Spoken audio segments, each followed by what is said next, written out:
Thank you, Ray, and welcome to the Saturday Night Showdown. And what a week it's been. A few days on from threatening to arrest someone for being openly Jewish, London's police moved on to arresting people for being openly English. After months of standing by during the Palestinian riots, they finally saw some protesters that they could batter without being called racist by The Guardian, and promptly kettled them, threw them on the ground, and had mounted police staging cavalry charges into them. The police response wasn't just heavy-handed, it was heavy-hooved. There was no need to consult community leaders or be aware of social tensions when it's a group seen as gammons. Compare this to the treatment of other protesters over the last 6 months. The police stood meekly by while Islamists threw fireworks and missiles at police, desecrated war memorials, chanted anti-Semitic slogans, displayed swastikas and called for jihad, which the police excused as having a number of meanings. Yeah, I'm pretty sure jihad just has one meaning when it's shouted by a foaming-mouthed Hamas supporter who wants to destroy Israel. Left-wing commentators say the St. George's Day protesters are far right, but the anti-Israel protesters aren't. So the protesters with swastikas and anti-Semitic chants aren't Nazis, but the ones with England flags, a country that fought the Nazis, are the Nazis? Can someone please make this make sense? And social media was awash with the annual St. George's Day parade of smug, superior lefties saying, well, actually, St. George was a Turkish Arab immigrant and his mother was a Palestinian. Take that, gammons! As if this was some kind of edgy, jaw-dropping revelation instead of the only acceptable opinion, and something you'll see a million times if you open social media on the 23rd of April. And as well as being trite and smug, it's not even correct. If I can adopt the snobbish know-it-all tones of the leftist chatterati, well, actually, St. George wasn't a Turkish Arab, but was a Greek Christian from Anatolia, which used to be Christian, but was aggressively colonized by Islam. So maybe digging into St. George's history doesn't make the point you think you're making. Calling him a Turkish Arab is like saying Keanu Reeves is a high-ranking member of Hezbollah because he was born in Beirut. See, we can be know-it-alls too. And St. George is revered in the East as a curer of lunatics, so we could certainly do with him today.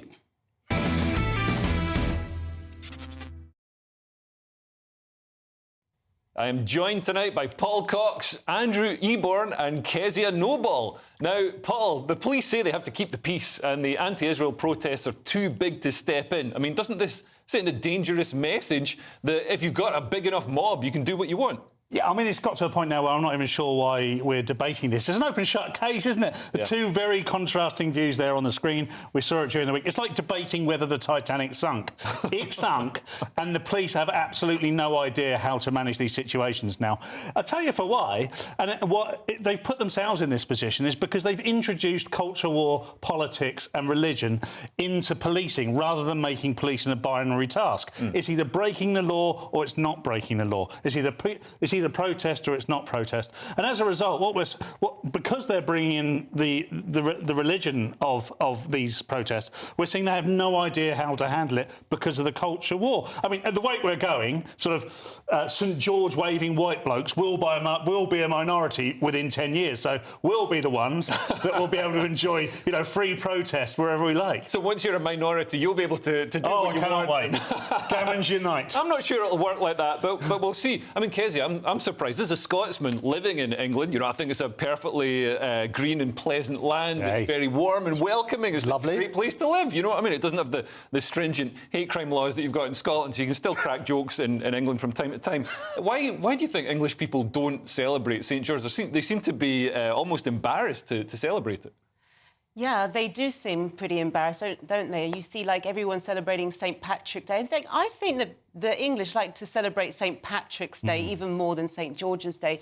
It's just been now linked with racism, hasn't it? So they're just very uncomfortable with it, and they probably see, they've been told, England was it was part of the empire. It was the empire, and we have to feel guilty about that. But Scotland and Wales were part of that empire also. I know that it was like that. Okay, Wales is a principality. I understand, but back in the days of the empire, they were they were soldiers also, and Yeah, absolutely. marching on other people's land and all the rest And of there it. were plenty of Scottish slave traders, and there were some Scottish slaves as well. There were, absolutely. Well, it is interesting. I always say that trust comes in on foot and leaves on horseback, and the reality is that it's about communication. Yeah. At the moment, it looks like there are tears everywhere, more than two, I would have thought, with the police on that sort of basis. What they need to do is be very, very clear as to the policy. So let's put it in this perspective. There's Section 60AA of the Criminal Justice and Public Order Act of 1994. I can tell you, the clock's already ticking.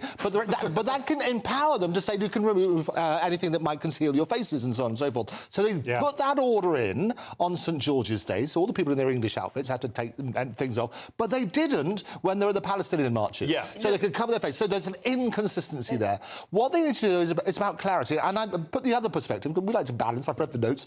You've got to be balanced. I felt a bit sorry for the copper who turned around and put the other perspective with a guy who, when he said he was openly Jewish, he didn't mean it in an anti-Semitic way. Yeah. What he was trying to say is, look, it's a bit dangerous because if you go over there, pro-Palestinian march, you might come to harm. Yeah, the and reality therefore of the situation was the crowd could see it as a provocation. And I think that's the thing. It's rather like saying, hang about your, I don't know, if you're black and there's a whole load of National Front people over there, you want to warn them. It's about safety. That guy was an agitator, by the way. Oh, well, he was making a point, and he was making a good point, but he was an agitator. Yeah.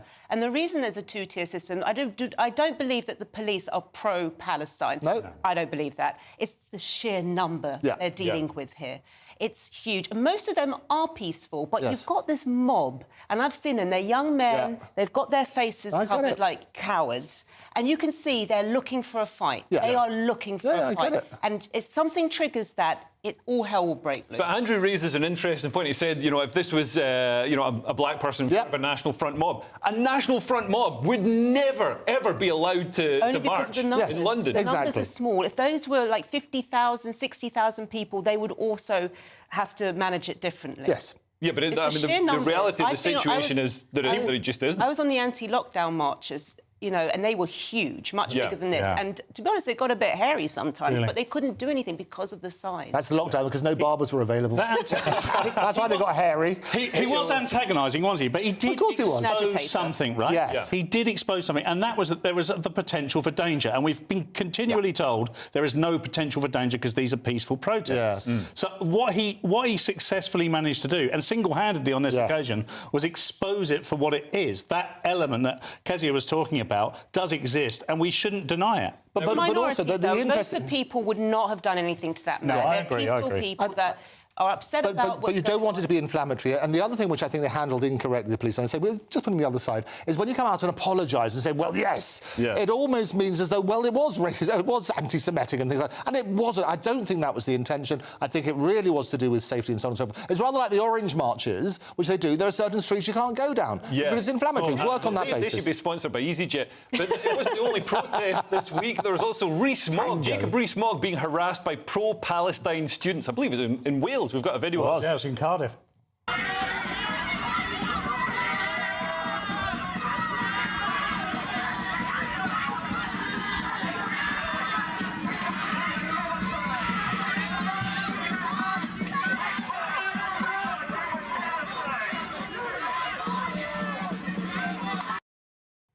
Now, those protesters, as well as being right up in his face, I mean, he's got security, so he's safe. I trust Jacob Rees-Mogg could fight his way out of any. He could. Tall guy. But they were waving. One of them was waving a flag of the Soviet Union, a communist flag, which is one of the most disgusting. I mean, how many millions of people were starved, tortured, beaten? Horrendous. All of those are very valid points, and that's what the Mail was saying. That was outrageous. What's interesting was Jacob's own statement, which was what he said. In a statement, Rees-Mogg said it was a legitimate and peaceful, if noisy, protest. The Cardiff University security team was exemplary in allowing a lawful protest while keeping everyone safe. So he doesn't sound as bothered as the headlines sound. Well, that's what I love about Jacob Rees-Mogg. He's a man of principle. He doesn't apply them in a partisan way. He sticks to his principles. An Englishman will walk but never run. He kind of exemplifies that, doesn't he? He stood there just going, well, of course my team will handle this. An Englishman will walk but never run. Is that to do with the obesity crisis? No,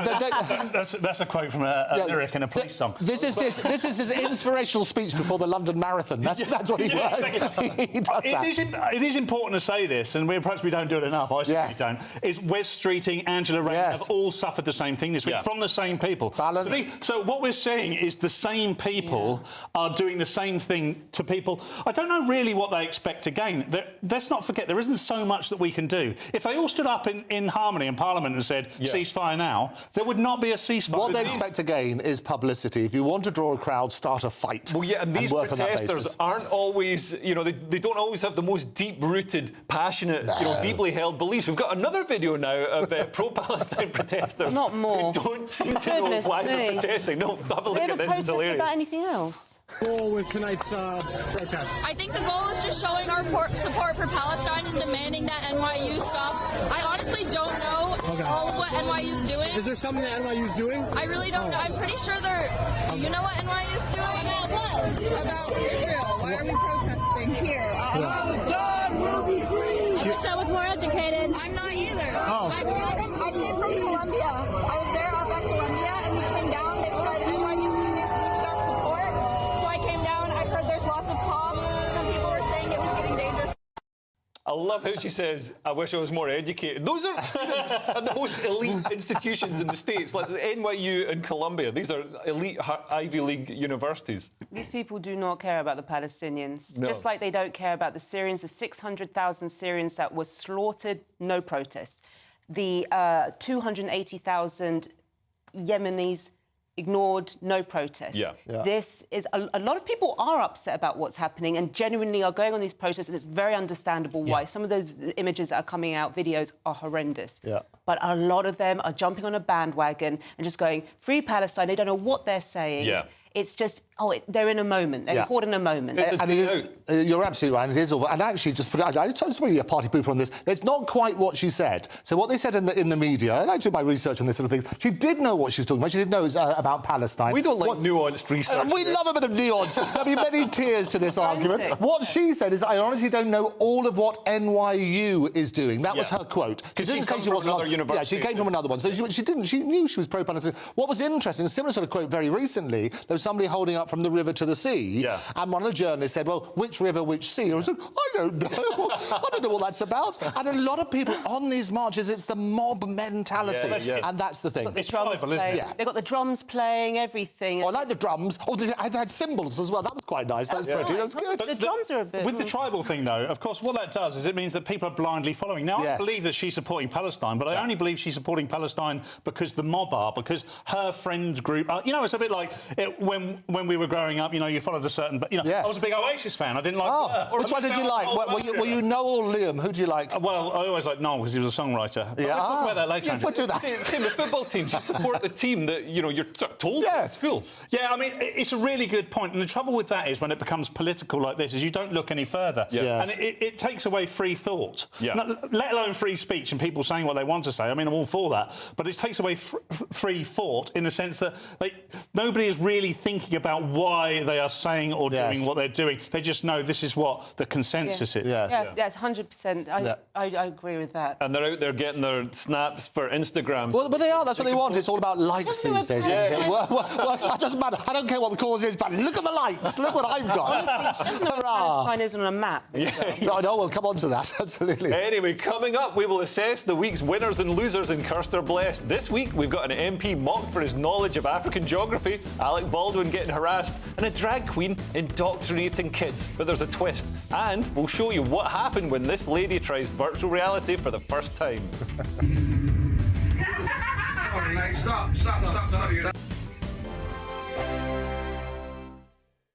This is GB News, Britain's news channel. Squatters in London have taken over a pub which is leased by Gordon Ramsay, no less. The pub is currently up for sale with a guide price of £30 million. It is understood that Kitchen Nightmares host Ramsay called the police on Wednesday but was unable to have the squatters removed. The Metropolitan Police said in a statement they were made aware of squatters at a disused property but added, this is a civil matter and so police did not attend the property. Let's see what my panel make of this. Why can't we just boot squatters out? If we own a property or lease a property, why don't we just boot them out? I know that's tempting, but the fact is, long-term empty properties have increased by 24% in the last 6 years. There's 1.2 million people on the social housing lists.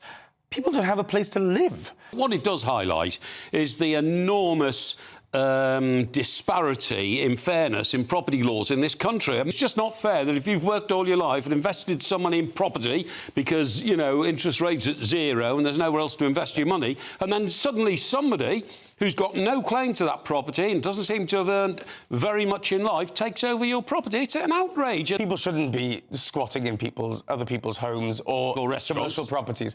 But the fact is, until we sort the housing problem in this country, none of this is going to go away.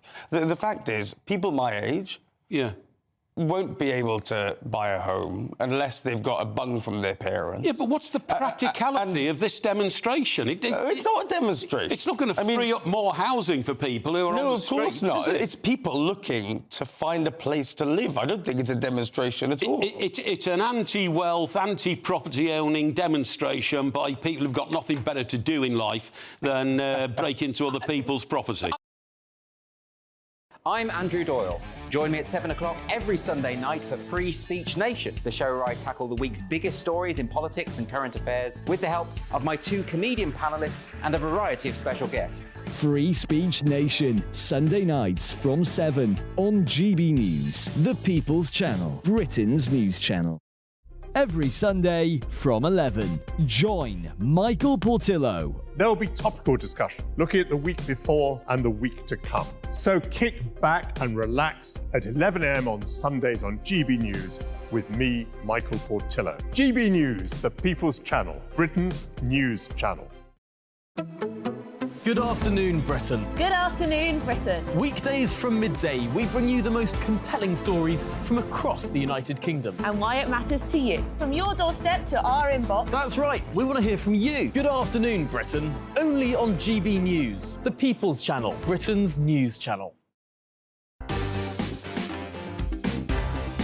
On Mark Dolan tonight, the BBC is hoping to brush the Hugh Edwards scandal under the carpet. Our national broadcaster is becoming an unaccountable echo chamber. The BBC has become a law unto itself. In my take at 10, Andrew Neil has attacked GB News. As the home of conspiracy theorists and nutters, I'll be giving my full response and I'm not pulling my punches. Plus Mark meets my all-star panel and tomorrow's papers. We're live at 9.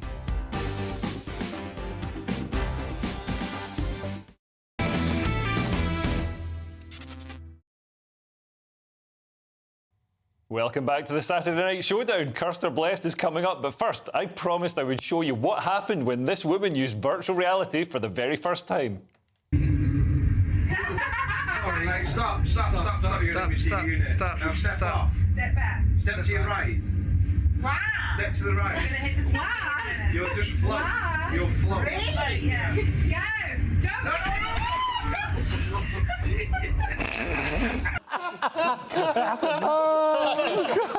Glorious. Yeah, it's glorious work for a plasterer somewhere. I always think that this section should be sponsored by personal injury lawyers because that's what happens. You sort of find every week it's wonderful stuff. People get injured in new and interesting ways. Well, it's now time to go through the winners and losers of the week in Cursed or Blessed. Anyway, how's your geography? Hopefully it's better than Chris Philps. But if it isn't, maybe you can be a government minister as well. Let's have a look. No, I think there's an exclusion on people from Rwanda being sent to Rwanda. They're not from Rwanda, they're from Congo. They're from Congo. And they're supposedly warring these people from Rwanda. Are they then going to be sent to Rwanda if they came here on a crossing? From Congo? Yeah. Would people be sent from... Well, I mean, Rwanda is a different country of Congo, isn't it? It's a different country. Yes. It is. Yes. Definitely. So you're saying if they come from a war zone in Congo, would they then be... So he was on Question Time this week, and I've got some sympathy for him here. He was asked about a town called Goma, and how could anybody be expected to know where Goma is? I mean, he's the Minister for Policing, not the Minister for, knowing where every single town in Africa is. It's a lovely place. It's got a great coffee shop. It's in the Republic of Congo, and it's right next to... Are you making this up? No, yes, of course. Did you Google this? No, but what I have a lot of sympathy, a bit of nuance on this, because actually, he didn't understand the question. Yeah. The guy was was turning around and saying, look, my person was from Congo, they're in a war at the moment with Rwanda, what's going to happen if they get sent to Rwanda? That was his question. He was sort of working it out. He knew that Congo's next to Rwanda, and you've got Kenya just up there, and you can keep going. There's Somalia. I can do the whole lot. And then you keep going, you finally get to Britain. Especially if you take a boat. So the reality is exactly that. So I did feel a bit sorry for him, but the way we went, hilarious, we caught you out. The faux educated you from West Streeting there. Of course we all know where Goma is, you wally. But no one knows, you know. And it's the way he phrased the question as well. It was a gotcha moment. And fair play to him, he was trying to catch him out. I don't have any problem with people trying to catch politicians out. But essentially what he was saying is, you know, there's a dispute between Rwanda and Congo. Congo is obviously where they make umbongo. Thank you. They do. I do. And he was saying, look, you know, if someone wanted to come from the Congo to the UK, would we send them to Rwanda? And of course, it's a stupid question, really. We wouldn't do that. Yes, we would. Of course we would. I can't wait to the first plane load of Congos to get their way to Rwanda. And they will be doing this, wouldn't they, all together in a line, work on that base. And it is extraordinary, though, because they do need that clarity. So I do think it's one of those classic examples where it's that faux outrage, and it wasn't. I mean, it's all over the headlines. We keep repeating it. He was trying to make the point, which is a valid point. It shows that, you know, the Rwanda policy actually, you know, does have a heart and isn't just, you know, sending people to their doom if that's what's happening. So if sending you to Rwanda will cause you harm, then the government won't send you to Rwanda. Serious and irreversible harm, and he makes the point that it's in the legislation. That's what's going to protect. Sounds like a Tavistock Centre, doesn't it?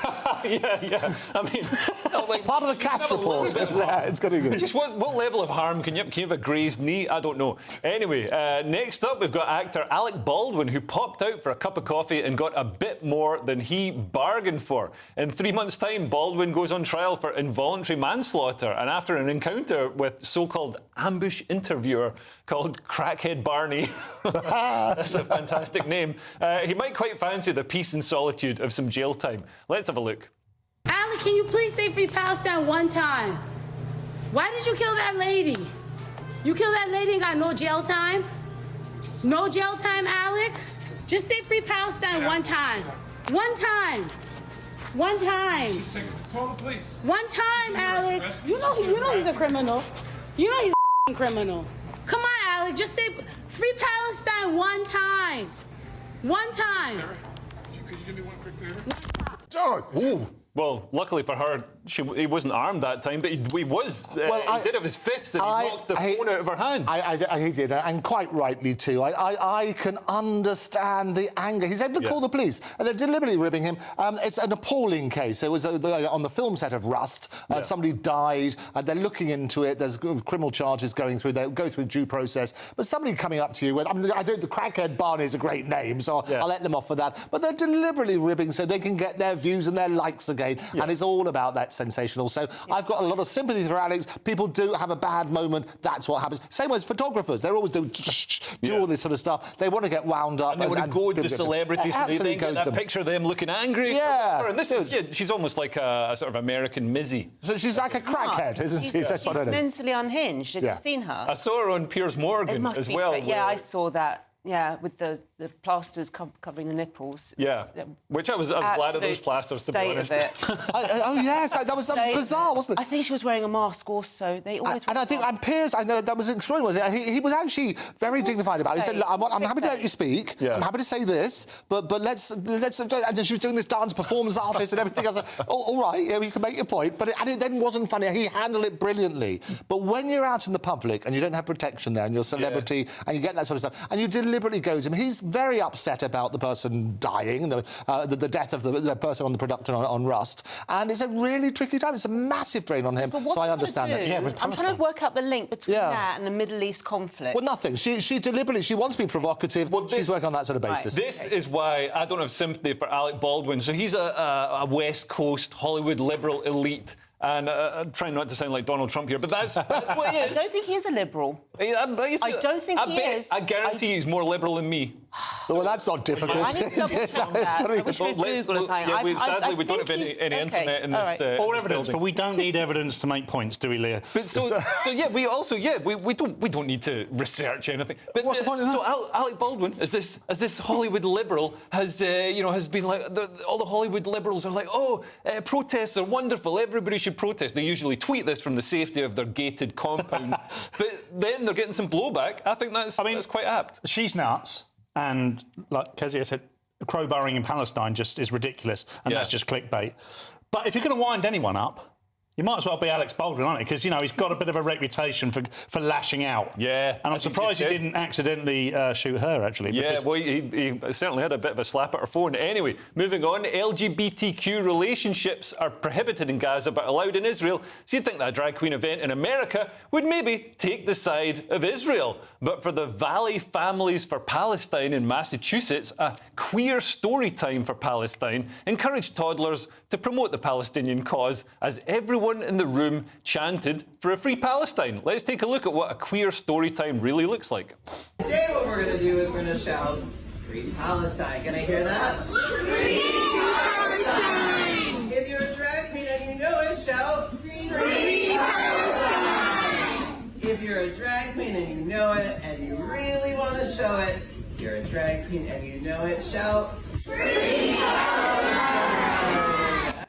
It's just refreshing to see a drag queen indoctrinating kids into something that doesn't involve pronouns and surgery on your genitals. I mean, don't they see the hypocrisy in forcing children to sing this, Paul? It's not free. It's not, it's not their idea. Well, I'm always interested when they say things like, if you're a drag queen and you know it, shout free Palestine then, please, Leo. But free Palestine from what? They're never very clear, are they? No. The idea is it's free Palestine from Israel, but Palestine need to be free from Hamas before they can be free from anything else. Yep. So, there needs to be some context. These poor kids are being used as political pawns. Yeah. No, you're absolutely... I'm talking of porn. I think they should shout out Free Willy because far more appropriate. That's a dangerous thing to shout at a drag queen. No, it's always a joy. No, it's appalling. Absolutely appalling. These are little kids. Don't indoctrinate them, because what will happen? They will go out into the world singing this because they're completely innocent. They won't know, and they will get into all sorts of trouble. It is disgusting and shouldn't be allowed. Yeah. No, honestly, my sort of attitude to this has changed since I became a father, and now I'm very aware of the messages and the whoever's going into schools to spread whatever propaganda and whatever indoctrination. And I mean, is this something that worries you, Kezia? Not really. Oh, good. Right. And now world hunger. What is it? Is Leo's child has started talking with a Scottish accent. And she was born in the UK. I don't care about if people want to, become women or men. It doesn't bother me. I'm more worried about stuff like taxes and things that affect me. Yeah, but what if your taxes are getting taken off you to indoctrinate children into changing gender? Tiny amount. Yeah, but I don't want any of it spent on indoctrinating children. I just think I'm more annoyed with this person saying, say, Free Palestine. Yeah, and that's the point. So we're not saying people can't be trans or they can't dress up as women. So I think the principle is it's indoctrinating little kids. Mixing it with that's politics, wrong. which has Palestine thing is an issue which has nothing to do with transgender. It's nothing to do with it. It wasn't sexualised either. I mean, if that woman was. If that drag queen was supposed to be sexualised in some way, I think they've got it slightly wrong. But because they weren't, were they? They really weren't. I'm not too sure what the fascination with drag queens are. It's interesting, right? And, I don't really have an issue with it in the same way that Kezia does. What? It's a bit like the pantomime dame. Oh, no, it isn't. Where's your career? Behind you. I love drag queens, but I love drag queens at 11 p.m. in a basement in Soho. I don't love drag queens at 11 a.m.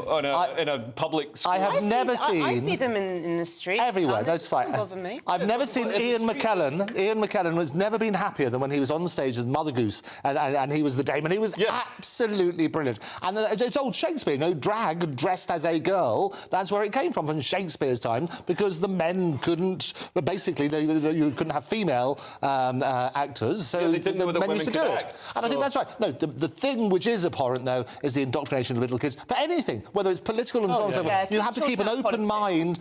talk about respect and so on and so forth, kindness, all these great values for kids. That's what they should be teaching. Absolutely. We're agreed on that. Next on the Saturday Night Showdown, we've got Culture Corner coming up and the fight that's erupted between the Queer Fat Club and Victoria Beckham. Not going to lie, if this was a cage fight, I'd put money on the Queer Fat Club. Plus, I'll show you what happened when this runner got to the finishing line. What a run by Forrest. Oh! And she's absolutely exhausted. Hello, here's your latest weather update from the Met Office for GB News. We hold on to rather unsettled weather across the UK over the next few days, but temperatures will gradually start to climb too. We've got low pressure sitting towards the south of the UK at the moment. That's starting to push weather fronts up from the south, and certainly as we go through this evening into the overnight period, we'll see outbreaks of rain working their way in from the south across many southern and eastern parts of England, some of that rain turning quite heavy, particularly as we go into the early hours of Sunday, and that rain also reaching the southeast of Wales by the early hours too. Towards the north and northwest is a clearer picture, a few showers around here and turning quite chilly with those clear spells. Can see a touch of frost in places by Sunday morning, temperatures locally below freezing, but holding up with the cloud and the rain towards the south and east. That takes us into a pretty wet day across many eastern and southeastern parts of England tomorrow. Some heavy bursts of rain still to come. Notice things brightening up perhaps for a time across the southeast of England, giving some heavy showers, but generally a pretty wet picture, quite windy too, and that rain pushing up into eastern parts of Scotland into the afternoon as well. Whereas out towards the west it's a brighter picture, sunshine and showers, but pretty chilly wherever you are, temperatures no better than 12 or 13 degrees. As for Monday, we'll see an east-west split once again, but a reversal of fortunes this time, with the east and southeast seeing the brightest skies. Out towards the west, quite a few showers to come. Those showers merging in places to give some longer spells of rain. And as we head into the coming week, we hold on to a pretty unsettled picture. Outbreaks of rain for most areas at times, but notice those temperatures picking up too into the high teens or low 20s. We're GB News, and we come from a proud tradition of British journalism. That's why I'm so excited to be here. It's something so new. The first news channel to be launched in Britain in over 30 years. Launched to represent the views of the British people. To go where other broadcasters refuse to go. How did you find out about the story in the first place? Launched with one aim. To be the fearless champion of Britain. It's an absolutely fantastic atmosphere here. This is GB News. GB News, Britain's news channel. GB News is Britain's election channel. And from Thursday the 2nd of May, the people decide. As the country heads to the polls in a rush of elections, we'll take you through the night as the first results come in. And we'll pick up at breakfast with the very best guests and analysis. And on the weekend, the results won't stop, and neither will we. We'll explore what it all means for you as we look ahead to the general election. Continuing coverage live from Thursday the 2nd of May at midnight on GB News. I'm Christopher Hope. And I'm Gloria Di Piero, bringing you PMQs live here on GB News. Whenever Parliament is in session on a Wednesday at midday, we'll bring you live coverage of Prime Minister's questions. We'll be asking our viewers and listeners to submit the questions that they would like to put to the Prime Minister, and we'll put that to our panel of top politicians in our Westminster studio. That's PMQs live here on GB News, Britain's election channel.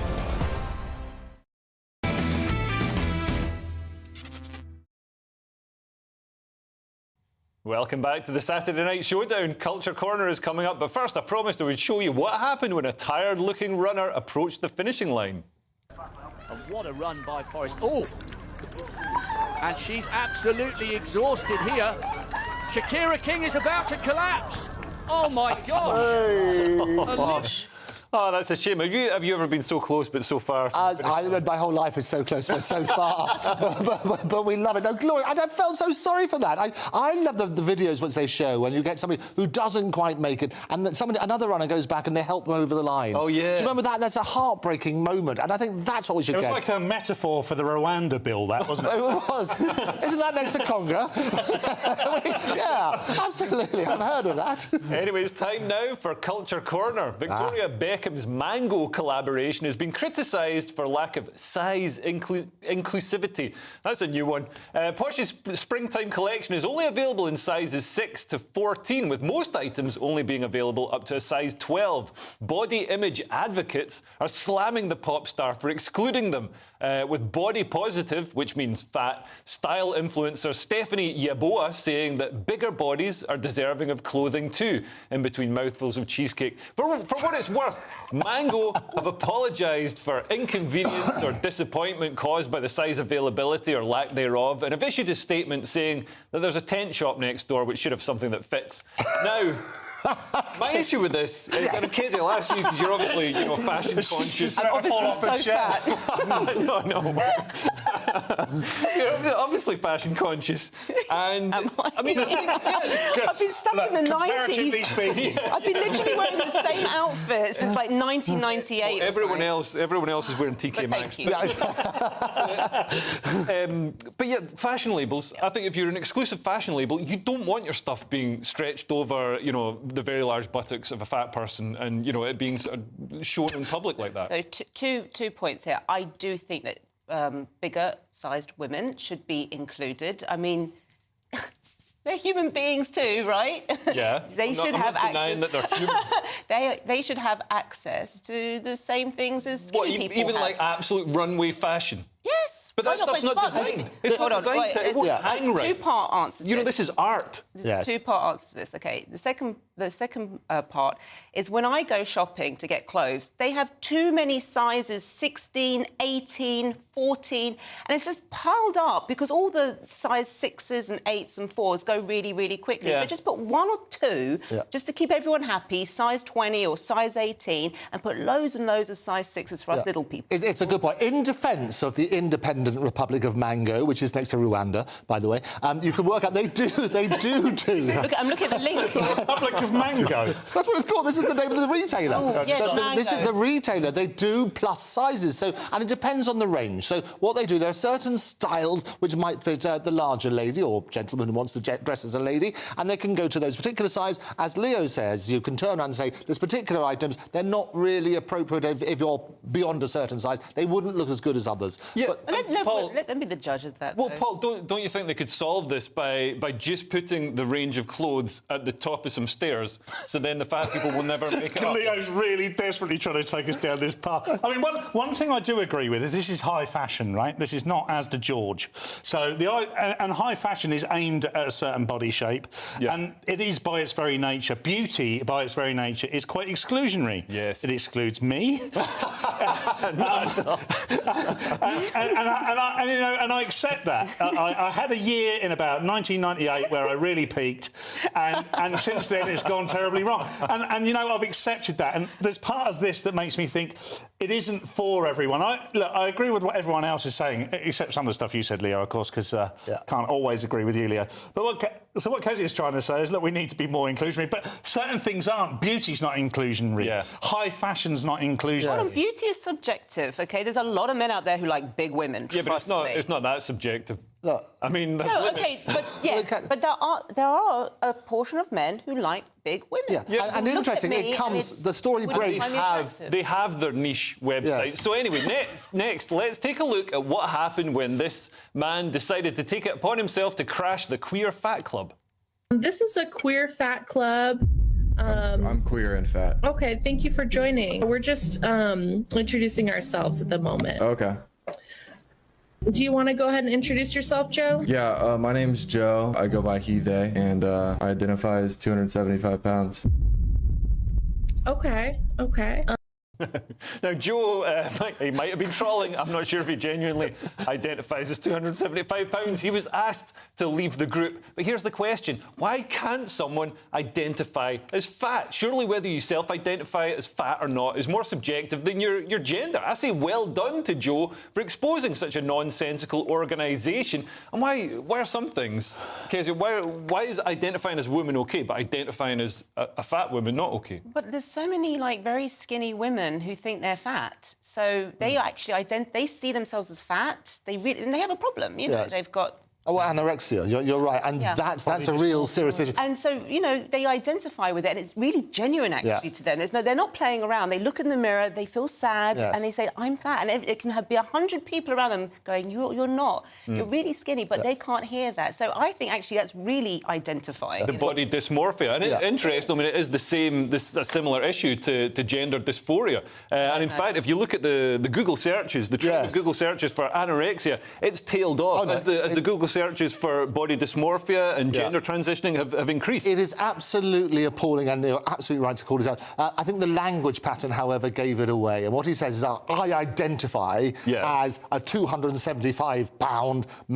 woman. And what the other thing they missed is the name. Stunning and brave woman. The other thing they missed was the name of the club, because whilst I think Queer Fat Club is good, I also like the idea we should be more inclusive. I think we should call it Trans Fat, because this is because that it clogs your arteries. I think it would be very good and confuse the hell out of people. Yeah. But also, skinny people can actually be fat. My mate Nico, he's a comedian, and he went to the doctor. And you look at him, you'd think he's the figure of health. He went to the doctor, and the doctor told him he's fat skinny. He's got visceral fat within inside, Yeah, inside him. I mean, I do have some Not sympathy for outside this him. fact. I mean, what goes on at Trans Fat Club should stay at Trans Fat. But I mean, they get together. They've got together these women, largely women. I think largely women was not a pun. And they for their opportunity to just be themselves, and then he gate crashes. It seems a little unfair, but he is doing everything we like to do, Leo, which is expose the hypocrisy. It's very good. Some fun. Anyway, next on the Saturday Night Showdown, it's our journey into clown world with Biden's latest gaffe. Brexiteers still crying. It's been 8 years, guys. Get over it. And a flame-throwing robot dog. Plus, I'll show you what happened when this man went swinging. Whee!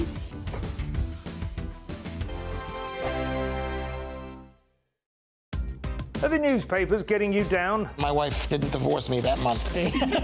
Struggling to separate the wheat from the chaff? I know that it's a bit of a circus at the best of times. Well, don't worry. Headliners has got you covered. We'll take the burden of reading the day's news, and if we get depressed, who cares? It's an occupational hazard, frankly. That's Headliners on GB News from 11 p.m. till midnight, and the following morning, 5 till 6 a.m. on GB News, the comedy channel. Nah, just kidding. Britain's news channel. GB News Breakfast, every day from 6 a.m. Do you mind if I ask you a little bit about Sebastian? It really amazes me how a mother who can lose a child in such a shocking and unexpected way, so little, so precious, can then turn that grief into something so positive. How did you find the strength to get up, get a camera crew, as you say, travel to the other side of the world and investigate all of this? I was angry at Sebastian for dying. You know, you feel like saying, God, 32 years later, and I can still get very, very upset about it. I was angry that something that while he was born and lived with me and slept and then died, they were actively campaigning in New Zealand to try and stop this happening because they had a very high cot death rate there. They had the lady, the Anne Diamond, if you like, of New Zealand, a television presenter called Judy Bailey, went on telly every night and said, if you're just about to put your baby down to sleep, put him on his or her back, not the tummy, and this will help. And their cot death rate plummeted.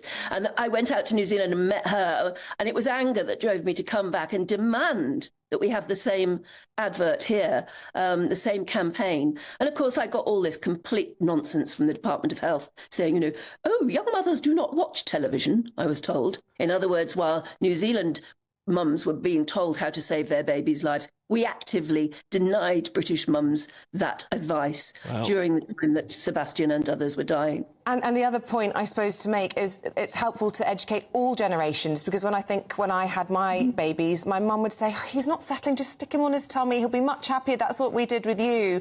And we had to say, well, things have changed, and, you know, but it's about educating everybody, because it's not just the mums that get their hands on the babies.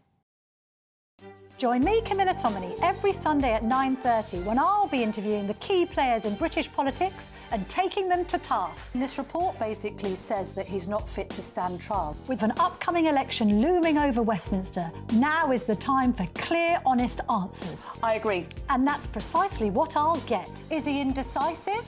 Incompetent? That's the Camilla Tominey Show at 9:30 every Sunday on GB News, the People's Channel, Britain's election channel.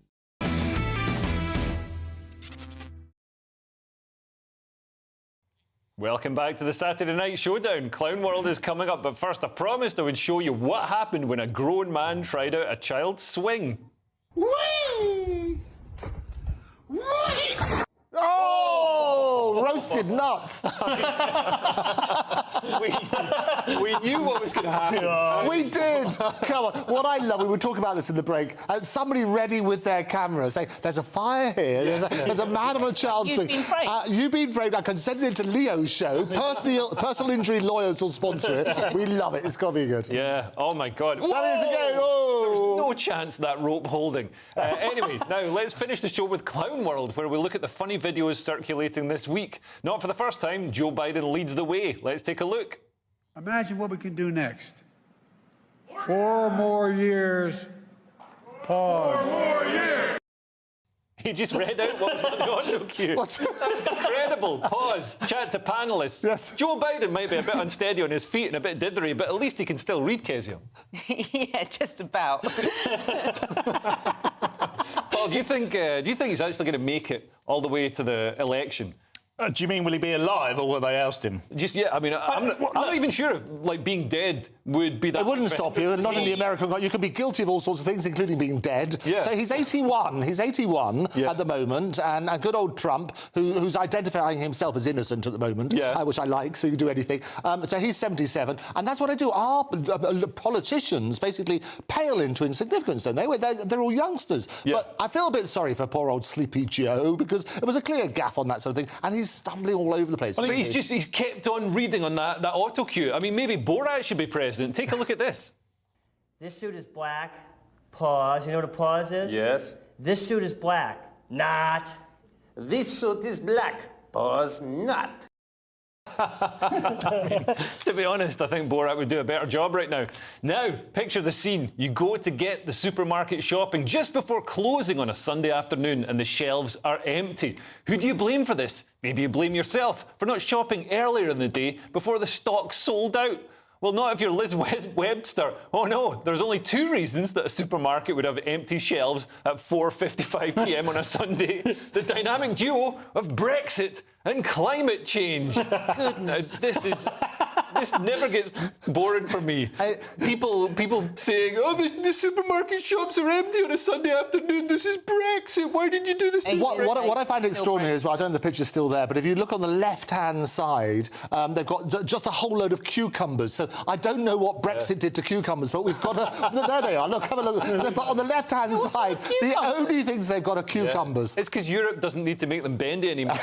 But I mean, I voted Remain, but when I see stuff like this, it makes me wish I could go back and vote Leave. It's insane. And also, people, why can't people just get over it, Paul? Well, it's exactly it. Well, I don't know why they can't get over it. It's just like this endless breakup, isn't it? It's like she left you, mate. Move over it. Yeah. But it's ridiculous.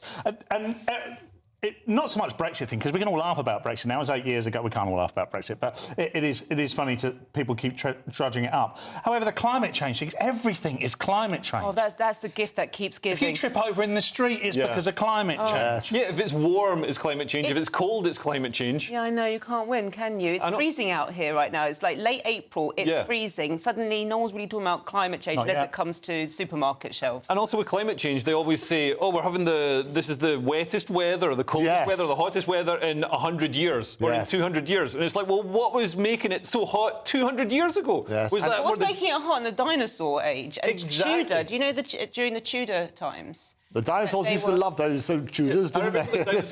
They eat them, but they were growing. They were growing grapes in this country. It was very warm. In the Tudor era. They were with the dinosaurs. I love that. Yes, and the dinosaurs. I love the fact the reason the Tudors are extinct is because the dinosaurs ate them. I think that's brilliant. That's why Henry VIII This is the History Channel. It's amazing. According to us. We're learning. And now, finally, we have a solution ahead of the next wildfire. A company in Ohio have invented and put up for sale a flame-throwing robotic dog. What a bargain! At less than $10,000. Let's have a look at this thing.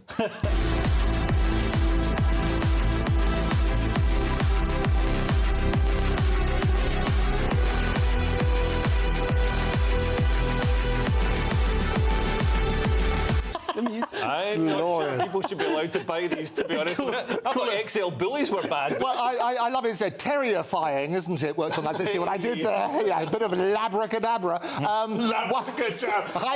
I'm here all week. What I love about it is they say in the report that actually it depends on a state-by-state basis whether or not this counts as a weapon. Right. So you might be able to take one of those to the park. This is what happens when you get the world's stupidest people and give them the world's top technology.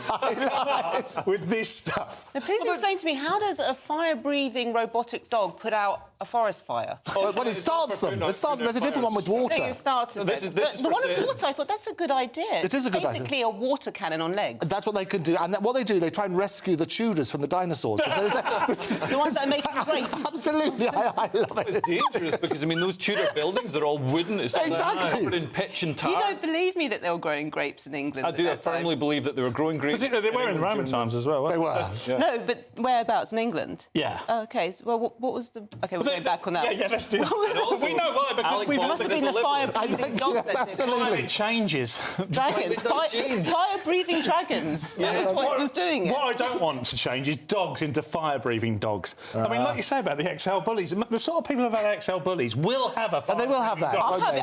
They'll have one of those instead. I'm buying one of those things. I want one. They are It's very like my good. house. That Perfect. doesn't reassure me at all. I just wish they'd perfect like robot butlers before they started putting flamethrowers on them. Anyway, up next, it's Mark Dolan tonight. What have you got for us this evening, Mark? So much to get through this evening. It is your perfect Saturday night in. Let me tell you, another Tory defection, this time to Labour. Is it the nail in the coffin for Rishi Sunak's premiership? Plus, the BBC want to sweep their inquiry into Hugh Edwards under the carpet. Well, that's not happening, not on my watch. That's my big opinion. Plus, in my take at 10, Andrew Neil has attacked GB News. I'll be responding at 10, and you won't want to miss it.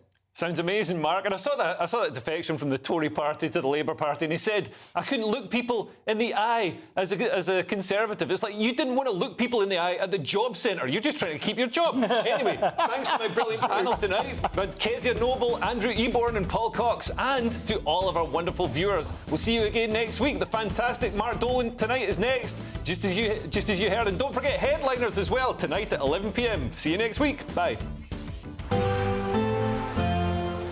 Looks like things are heating up. Boxed boilers, sponsors of weather on GB News. Hello, here's your latest weather update from the Met Office for GB News. We hold on to rather unsettled weather across the UK over the next few days, but temperatures will gradually start to climb too. We've got low pressure sitting towards the south of the UK at the moment. That's starting to push weather fronts up from the south, and certainly as we go through this evening into the overnight period, we'll see outbreaks of rain working their way in from the south across many southern and eastern parts of England, some of that rain turning quite heavy, particularly as we go into the early hours of Sunday, and that rain also reaching the southeast of Wales by the early hours too. Towards the north and northwest is a clearer picture, a few showers around here, and turning quite chilly with those clear spells. Can see a touch of frost in places by Sunday morning, temperatures locally below freezing, but holding up the cloud and the rain towards the south and east. That takes us into a pretty wet day across many eastern and southeastern parts of England tomorrow. Some heavy bursts of rain still to come. Notice things brightening up perhaps for a time across the southeast of England, giving some heavy showers, but generally a pretty wet picture, quite windy too, and that rain pushing up into eastern parts of Scotland into the afternoon as well. Whereas out towards the west is a brighter picture, sunshine and showers, but pretty chilly wherever you are, temperatures no better than 12 or 13 degrees. As for Monday, we'll see an east-west split once again, but a reversal of fortunes this time, with the east and southeast seeing the brightest skies. Out towards the west, quite a few showers to come. Those showers merging in places to give some longer spells of rain. And as we head into the coming week, we hold on to a pretty unsettled picture. Outbreaks of rain for most areas at times, but notice those temperatures picking up too into the high teens or low 20s. A brighter outlook with Box Solar, sponsors of weather on GB News.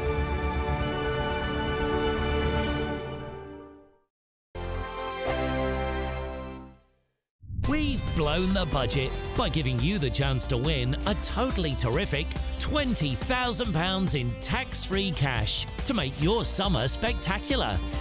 You could use that cash to splash out on a holiday, make the garden glam, buy a new car, or just save it for a rainy day. Whatever you'd spend £20,000 on, make sure you don't miss the chance to make it yours. For a chance to win £20,000 in tax-free cash, text WIN to 63232. Text costs £2 plus 1 standard network rate message. Or post your name and number to GB05 PO Box 8690 Derby DE1 9TT. UK only. Entrance must be 18 or over. Lines close at 5 p.m. on the 31st of May. Full terms and privacy notice at gbnews.com/win. Please check the closing time if listening or watching on demand. Good luck. GB News is Britain's election channel. And from Thursday the 2nd of May, The people decide. as the country heads to the polls in a rush of elections, we'll take you through the night as the first results come in. And we'll pick up at breakfast with the very best guests and analysis. And on the weekend, the results won't stop, and neither will we. We'll explore what it all means for you as we look ahead to the general election. Continuing coverage live from Thursday the 2nd of May at midnight on GB News.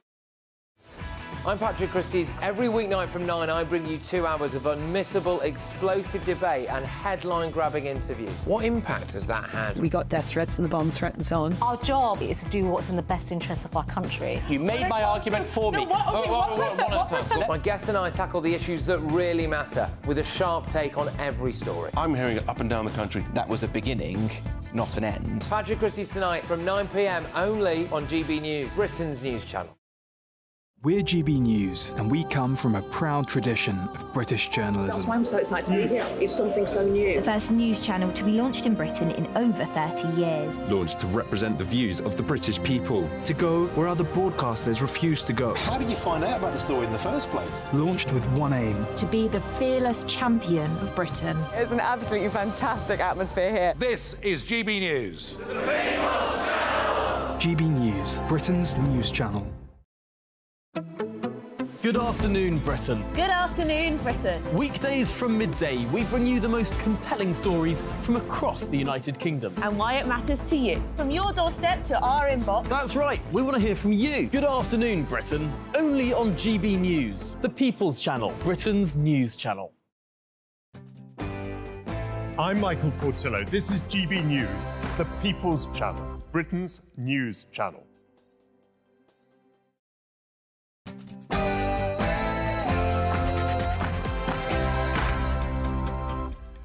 Good evening. It's 9 o'clock on television, on radio and online in the United Kingdom and across the world. This is Mark Dolan Tonight. The BBC is hoping to brush the Hugh Edwards scandal under the carpet, but that's not going to happen. Not on my watch. I'll be holding our national broadcaster to account in just a moment. A new nightmare for Rishi Sunak as top Tory MP and former Minister Dr. Daniel Porter defects to Labour. Plus,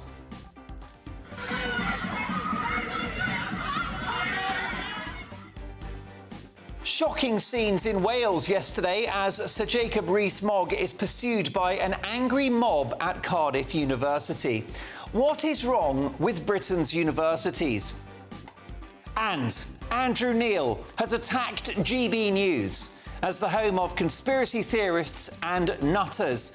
I'll be dealing with Andrew Neil in no uncertain terms at 10 o'clock. You won't want to miss it.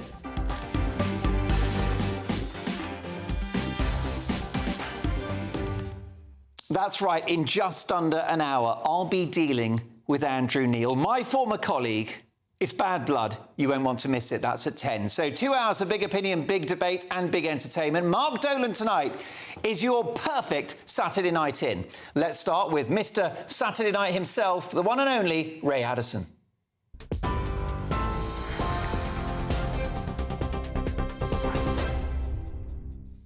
Thanks, Mark. Just after 9, our top stories. Conservative MP Dr. Daniel Porter has defected to Labour, saying the Tories are now a nationalist party of the right. Announcing his decision in the Observer newspaper, the former health minister said it is abundantly clear that the Labour Party alone has the will and the trust to restore and reform the NHS. He urged Rishi Sunak to call a general election as soon as possible. Tory party spokesperson has described the news as disappointing, but Labour leader Sir Keir Starmer called it fantastic. Dr. Porter, who represents Central Suffolk and North Ipswich, will take the Labour whip until the next election. Well, the Prime Minister says a recent influx of migrants into Ireland shows the deterrent effect of his Rwanda plan is working.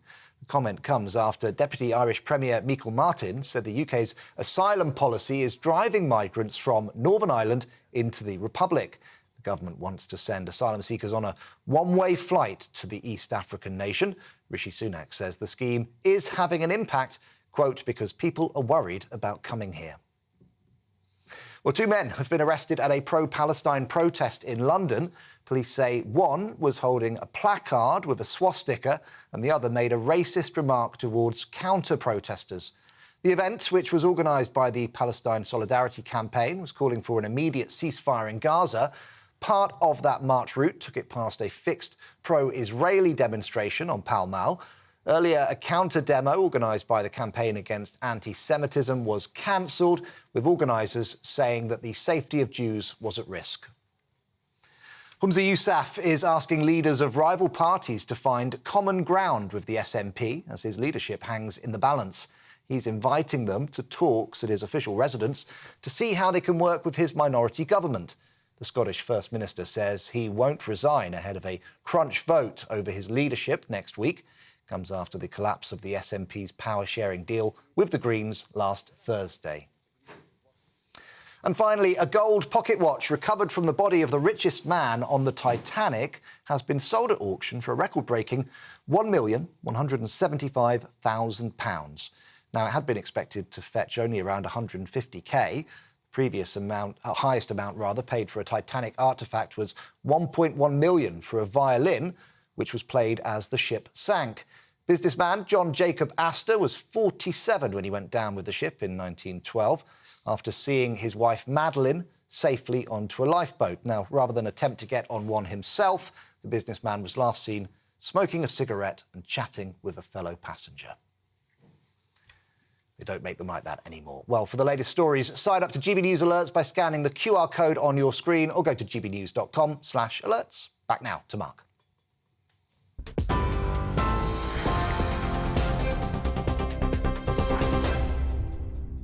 Ray, lovely to have you with us this Saturday night. Welcome to Mark Dolan tonight. Busy show this evening in the big story. A new nightmare for Rishi Sunak as top Tory MP and former Minister Dr Daniel Porter defects to Labour. I'll get reaction from Britain's most experienced and respected journalist, The Sun's Trevor Kavanagh.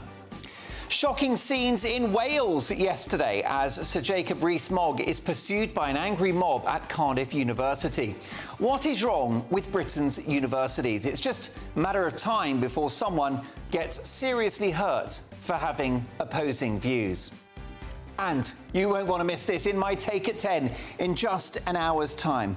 Andrew Neil has attacked GB News as the home of conspiracy theorists and nutters. I'll be dealing with Andrew Neil in no uncertain terms. I'm not pulling my punches. That's at 10. Also, a shock royal development as Prince Harry delivers a fresh snub to our king. Find out why shortly.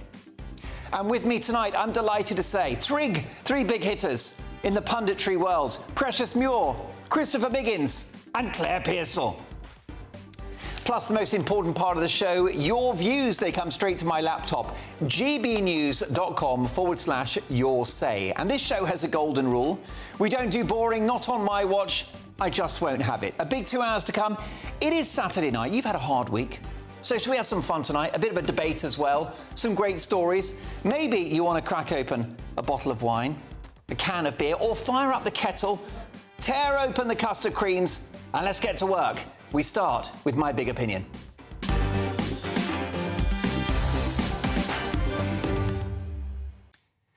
BBC staff are concerned that a recent report about newsreader Hugh Edwards has been swept under the carpet after he resigned earlier this week.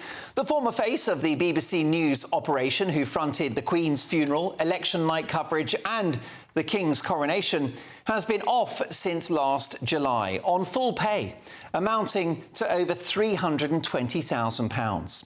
This followed allegations that he paid a young person £35,000 for sexually explicit images. The parents of the alleged victim say that he was vulnerable as a youngster and that they are still suffering. The alleged young person involved denied the story, speaking through top London